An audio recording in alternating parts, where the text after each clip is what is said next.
Yun guys, 81 days without alcohol ngayon. Tapos kahapon, birthday ko. Yun yung unang birthday ko na hindi ako uminom ng alak. Matapos ang 20 years mahigit. Tapos nalampasan ko rin yung Pasko at bagong taon. Okay naman, wala naman ako na ramdaman na withdrawal. Para sa akin yung bagong taon yung pinakamahirap. Kasi ito yung pinakamalaking selebrasyon eh. Tapos kapag di ka pa uminom, para bang may mali sa'yo. Kaya ang ginawa ko, umiwas na lang ako para hindi na ako magpaliwanag.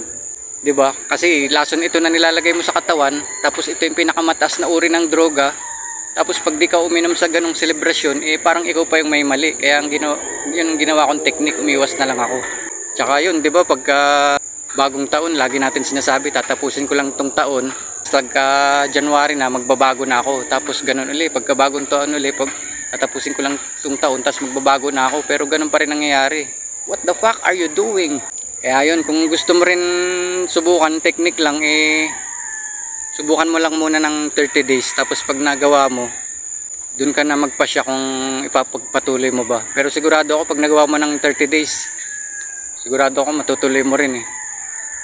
Tapos ang technique lang, yun pa rin. Huwag mo isipin na kinabukasan, isipin mo lang, di kang iinom ngayong araw. Tapos bukas, ganun uli. Tapos bukas uli, ganun uli. Di araw-araw yun. Balasang isipin mo lang yung ngayon, hindi ako iinom ngayong araw hanggang sa dumami ng dumami yung araw. Diba? Yun lang. It's great. I fucking made it!